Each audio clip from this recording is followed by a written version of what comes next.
When you hear the term Apple TV, what is the first thing you think of?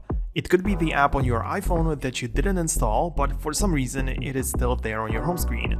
Or is it the new Netflix-like streaming service from Apple? Or the piece of hardware that they sell?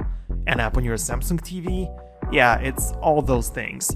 For some not the biggest fans of Apple, the Apple TV is also an actual TV set that Apple never made. So the question is, what's going on with Apple and TV? It all started in 2006 with Apple releasing a new hardware piece called Apple TV.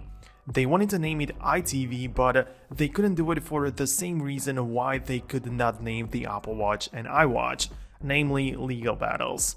Back then, it was a pretty bulky piece of tech with the size of about 18 by 18 centimeters. You place it under your existing TV set of any brand and connect it using a cable. You can then stream your own content that you have access to in your Apple ecosystem. I'd say that this already is a big confusing factor. Literally, since the beginning of Apple TV, a piece of tech without a screen, of relatively small size for a relatively good price, was advertised to the world as TV. And whenever you see an ad, a poster, or even the Apple TV in Apple Store, it's always paired with some kind of actual TV set, and you could mistakenly think that the TV panel is from Apple. The only way to show how this product works is by having a TV screen next to it, so it's always depicted together. And it sounds like it comes with the screen for sure. But then you take a look at the current price of $150 and it's clear to you that you won't get that much from Apple for so little. If Apple named it, for example, an Apple modem or Apple console or something, it would probably sound worse, but no one would think that the screen comes with it.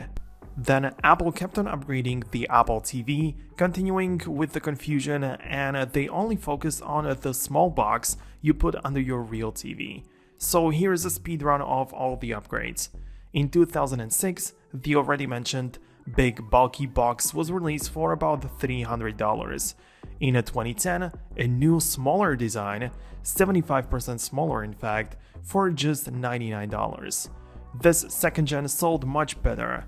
In 2012, the Apple TV got more power in the form of Apple A5 chip that ran the show and Full HD 1080p support, so again, upgrading seemed like a no-brainer. In 2015 is when the Apple TV received the new 64-bit A8 chip, a new redesigned remote with Siri, gyroscope, App Store, and the new TV OS, and it cost $150. 2017, it's the 5th gen already, and now it has an A10X Fusion chip, 4K support, Dolby Vision and Atmos, HDRX, and most importantly, a wide ring around the menu button on the remote, which for me is the #1 reason to upgrade.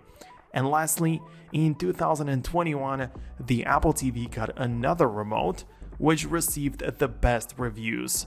It is backward compatible with older gens of the TV, and the model has an A12 Bionic chip, support for a high frame rate HDR and Wi-Fi 6. But why? Why Apple doesn't just want to make a TV screen?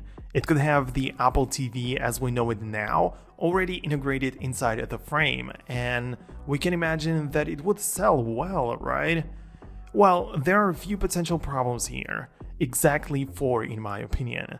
Firstly, TVs are commodity products, meaning you don't really care that much who you buy it from as long as it has the features you need and a good price. Think gas stations, you likely don't prefer one over the other, and the lowest price usually wins. So yeah, the profit margins would be low. But Apple manages to sell really expensive products. Even with hardware that's much more expensive than their competition, they proved that they can retain big profit margins. But think of the profit margins Apple already enjoys on their current Apple TV. They're basically selling software in a small, easily stored and a deliverable product. It's much more profitable to sell software that works with any hardware TV. Another possible issue is that television is not really considered to be tech anymore. It's more like a utility product. I mean, it gets the job done, but a new TV set is not something we would wait in front of the store for, unlike for iPhones, iPads, or even Macs. TVs are, in my opinion, slowly moving into the same category as microwaves or washing machines. Like, yeah, we want to have the good ones, but we wouldn't be willing to upgrade it every year. Samsung, for example, wants to have a piece of that cake too, selling fridges and other home appliances, but Apple seemingly doesn't want to go that way. The upgrade cycle is probably another reason preventing Apple from making a TV set. When was the last time you bought yourself a new TV? I'd guess that it was when your old one either broke down or became too outdated. But when was the last time you bought a new phone? Probably when a new generation got released. So here is the difference. The fourth reason why Apple doesn't want to sell TVs is a design problem. I'd argue that Apple is not only a tech but also a design company, and their design elements are really strong. If you look at the iPhone, you know it's an iPhone. On iPhone 8, you know because of the home button. On iPhone 11, you can immediately recognize it because of the notch.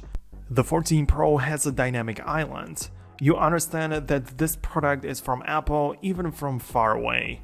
With TVs, however, this would be difficult to achieve.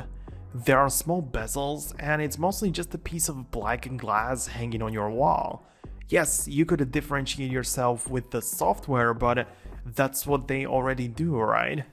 And now you may be like, hold on, Foxtecc TV, interestingly also named TV, what about monitors? Apple sells monitors, right? They apparently want to sell screens. Well, you're kind of right, but no, it's a different story. I think that monitors are a high-tech product. While TVs are almost 100% about the screen quality, not even the speaker quality because people buy their own set of speakers anyway, the monitors, on the other hand, have many more attributes that play an important role. They are naturally not being used the same way as TVs. You don't just put a monitor on your desk and stare at it. You need some extra features, like a webcam for example, which can support Apple's center stage for example. Apple Studio Display has a 12-megapixel ultra-wide camera with triple microphone setup. You also literally have an A13 Bionic chip inside a monitor. So it's also important how many ports it has, what kinds, how advanced or fast they are. You need to tilt the monitor, adjust the height, angle. You need to have the ability to buy a stand for it for $1,000.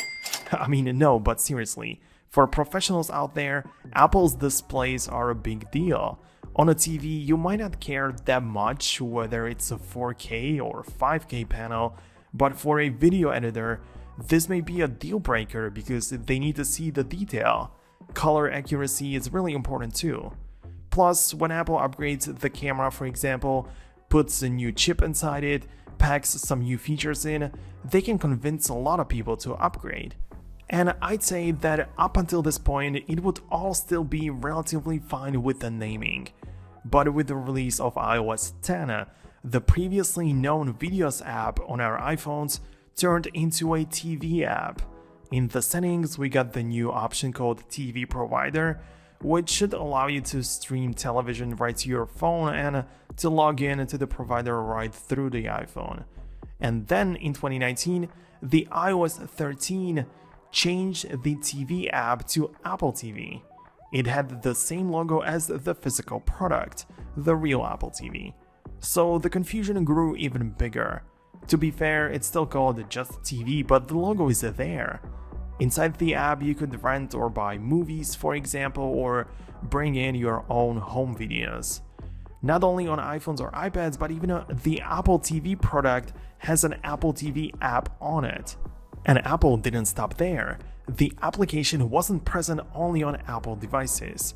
In January 2019, they announced that the app will also be available on non-Apple platforms. It first appeared on Samsung TVs, then on LG WebOS, then Chromecast, PlayStation 4 and 5, and others. So you can literally buy an Apple TV and connect it to your LG TV where there already is the Apple TV installed.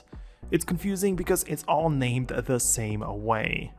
And we're still not done with it, because in November 2019, Apple came with the Apple TV Plus, a subscription-based streaming service that you can pay for monthly and watch your favorite shows, which again is fine and good and everything, but they just keep on confusing people more and more. The problem is that everything is called the same way and that there's no clear answer on what is Apple TV. I mean, try asking someone what the term means and you'll likely get different answers from different people. Unfortunately, I don't see the naming for Apple TV related products to change in the near future, but at least we can understand what everything means now. Thanks a lot for watching till the end, and make sure to subscribe to see more videos like these.